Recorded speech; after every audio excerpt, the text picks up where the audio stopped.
my goodness, where T1 absolutely dialed this game against top esports. They just looked absolutely different coming back after a little bit of a week of practice. We've seen some of the meta shift as well, and a team like T1, they look so much better than they even just last week because of their ability to understand the meta shifts. Clearly there were some meta shifts, as well as what this means in terms of adapting their team's playstyle and pick order in order to adapt to this meta. This is also not like working in absolutes. They adapted to their own style, their own flair of how they like to draft, leaned into their strengths, and really commanded these drafts all 3 games. It doesn't necessarily mean they had to pick something crazy or something absolutely wild every single game, but identifying what is the most important piece in order to address each need of the meta and what this means and what options they have based on that. And I want to kind of encapsulate that in each of the games here.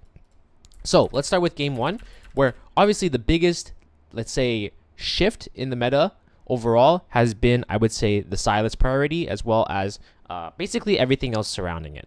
This has been a champion that I've been actually surprised it's taken so long to kind of bust into the meta. It is usually as a byproduct of the amount of stakes that kind of results from playing in a Worlds environment. A lot of teams aren't willing to test out these theories on stage. They want to go with the game plan and what they've practiced, which totally makes sense, right? Because otherwise, if you try it out on stage and it goes south, this is going to be the very first thing that you're going to basically pin the blame on, right? So that's why no teams are going to try it. But if you think about it, a champ like Sylas thrives in this environment when there's so many ultimates that are available, and it also hedges against a lot of the traditional mid lane picks that have been very prominent as well. So with the examples of it's being picked really often into the Ahri, it punishes a lot of other picks, basically every support pick, basically most jungle picks. We had the Vi, the Nocturnes, the Juanis of the world, and it just makes it so much more punishing for teams to pick the same things, and it forces them to adapt, right? That's why it's been dominating the meta now. What I really like with this T1 draft in particular, where is basically so far the use of their unique counters into things that traditionally have been pretty strong. So you can see that top actually have a game plan according to this. So they do open with the Rumble. They definitely look like they've practiced this, and they pick the Ivern into the Sedge, and they do soft counter Tristana into the Sylas. So it actually makes a lot of sense laning wise, right? So it's not like top aren't ready. I like the Camille on 3 from Zeus because of the fact that Rumble is a very, very prominent pick, so teams need to come up with their own solutions in order to kind of rise against that. That's why things like the Galio top have come into play and come into fruition in the first place, because it basically is the antithesis to something like that. The Camille is something that also comes up, and that pairs really well with the Sejuani, but not a lot of teams have been tapping into as of yet. So what gets really interesting is how T1 also understand what the meta is and how they basically shape their drafts to not only fit their playstyle, but also meet these needs of the meta. So they pick Caitlyn on a 4, which is quite interesting actually, because there's not many teams, basically no teams have been playing Caitlyn this entire tournament, right? It hasn't been very prominent.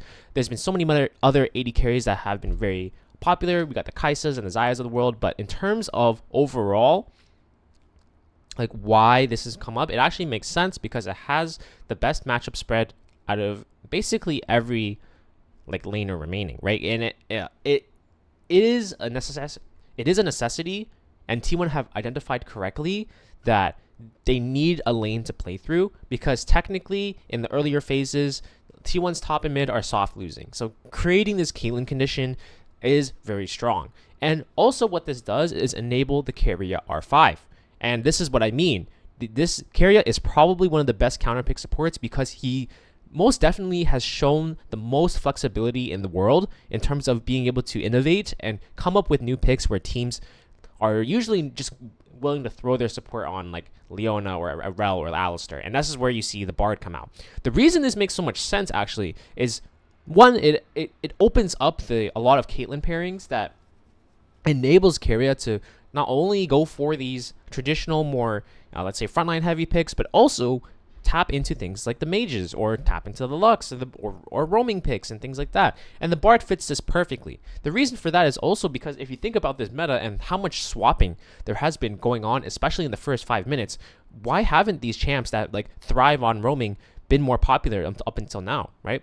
We've seen it just makes too much sense because when you pick champions that are basically available to themselves always in these environments, and when you nuke these matchups or you need your teammates to be in certain parts of the map, obviously when you have a champion that can just always be there or make themselves available much more than normal, it's going to be such a great recipe for success. And this is what I mean. Well, no, like there's not many players that are willing to do this, and I actually do think future opponents for T1, whether that's Gen.G or Copium FlyQuest, like it's going to be something that they have to consider. And this is what makes drafting against T1 historically so hard, because it's like if you give them this or this or this, you're gonna lose. And it just creates a really hard environment where you feel like for some reason when you draft against a team like T1, you have less resources than you normally would, which makes it really whack. So that's a great example of this first game. In game 2,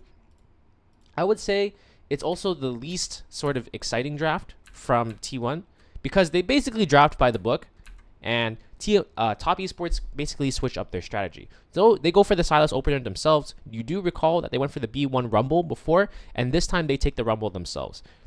The hint that they give here is that they actually go for the Rakan on 2, because then this disincentivizes, this actually tells Top Esports, like, here, you're going to lean towards certain picks. This is called drafting for focusing on a specific environment, right? We know JackeyLove as like classic Chinese AD carry, right? He loves the aggressive stuff. He loves to go crazy, right? Obviously, a champion like Ezreal, there's only so much you can do in terms of output and flexibility in order to maximize your output. And this could be completely intentional by T1, because when you go Rakan on 2, it basically forces or really incentivizes Top Esports to go for this, right? You have to think that players do have playstyles as well. So it could be something that T1 did plan to go for in order to kind of understand, like, yeah, it's new. So we don't necessarily gain a huge draft advantage per se by just going Xayah Rakan on 2-3. But what this does earn us is the fact that we can force their team into a certain specific playstyle, which makes it also favorable for us. That is another way to think about it. They also achieve this by still having a really well-rounded comp and winning lanes on top and bottom side. Plus, Faker they're basically their pick of the litter in terms of counterpick. Most teams, they might not be as flexible in terms of what they want to address their mid lane pick in order to basically meet the needs of a comp. But I know Faker for sure is one of those players, and he's willing to make himself available for the team. And you can kind of see that here. So they basically auto-pick jungle on 4. Top are actually really smart, and they pick the Galio on 4-5 along with the Viego. They did fumble their draft in terms of basically falling for the Ezreal, but I will point out that the Galio top into the Rumble not only fares a decent matchup, and on paper it makes sense because you're also denying the Galio away from Faker to potentially pick it on 5, which would also be something to consider. So where does the T1 comp kind of like fall flat? Or not the T1 comp, the Top Esports comp kind of fall flat. Well, it's more so in the like fact that they fell for it, and then there's not much room to kind of play through when you're Top Esports, right? You got a lot of counter picks, but you somehow don't really have a lot of pressure, right? Because they were drafting basically reactively, right? T1 were drafting proactively and forcing trades and making Top basically not have as many options as they thought, right? It's like you're going to have to pick something like this in order to address the needs of our comp. But when you do so, we're going to lock this and then secure basically what's 3 winning lanes. And essentially, when you have, it's not like a fancy comp by any means on the side of T1, but it's one that is really flexible and basically makes themselves available to whatever they want to do. And it's really easy for them to win. What's special is about the draft is the order and the way they kind of force Top into playing comp a certain way. Game 3. So Top basically secure blue the entire time this series because they do believe that Sylas is one of the best picks. So T1 finally go for a different strat. because of the Rumble ban. So as a result, they end up going for the Gnar, and they actually go for the Galio a little bit earlier. Surprisingly, Top don't actually end up banning the Rakan because they don't feel like there's any need.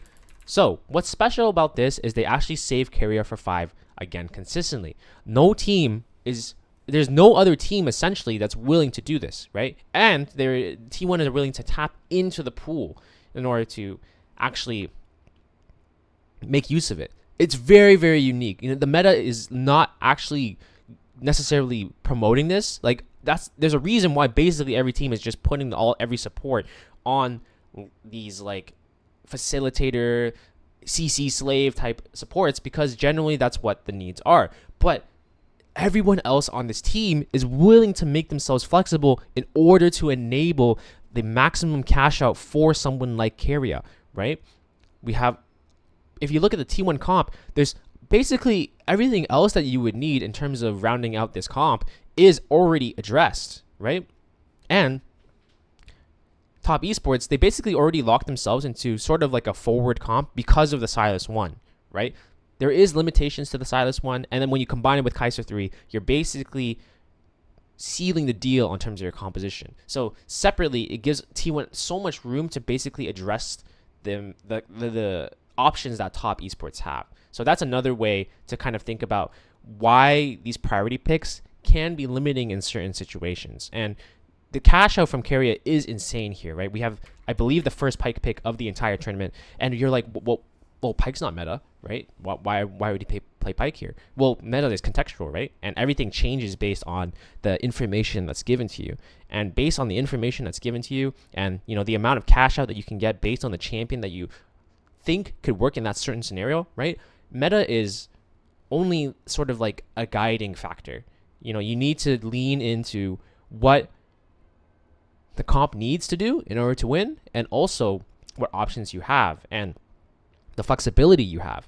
I would actually argue that support is one of the most flexible roles in the entire game because of the fact of how many champions, like stylistically, can create different scenarios, right? We have forward picks, we have backward picks, we have enchanter, we have poke. It's all like fairly flexible in that sense. And Keria is one of the craziest players to be able to kind of do this and enable just certain different play styles and shift your composition's options at the very last second. That's what drafting is about. And the T1 have like an acute understanding of this and adjust their draft accordingly just to enable their players. So this is a classic example of why I actually do think now that like seeing T1 in this game, like they're probably the best drafting team remaining in the tournament.